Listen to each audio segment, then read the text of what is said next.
বন্ধুরা, এটা দেবপুর একটা কবরস্থান। এই কবরটা করা হয়েছে 20 থেকে 22 বছরের একটি ছেলে, আমার বন্ধু রাজ্জাক, সানপুরের হাসন রাজার ছেলে, রাজ্জাকের বাইরার ছেলে। মা বাবার কাছ থেকে খুব জোর করে হুন্ডাটা কিনেছি। সে তো চলে গেছে।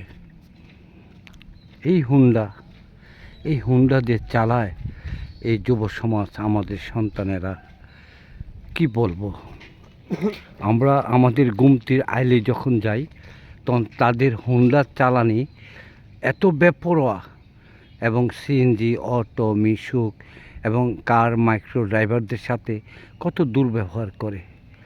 জীবনের একটু মায়া তারা করে না, তাদের ভবিষ্যতের কোনো চিন্তা তারা করে না। তারা মা বাবার কলিজায় আঘাত দিয়ে এভাবে রোড অ্যাক্সিডেন্ট করে অকালে মৃত্যুবরণ করে।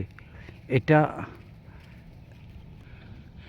20-22 বছরের একটা ছেলে যদি এইভাবে অকালে প্রাণ হারায়, মা বাবার কলিজা কিভাবে হারায়।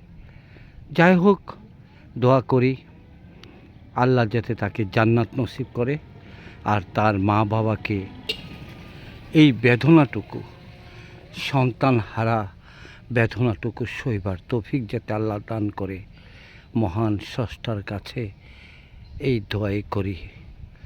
আল্লাহুম্মা আমিন, আমিন, আল্লাহুম্মা আমিন। আসসালামু আলাইকুম রহমতুল্লাহি ওয়া বারাকাতুহু।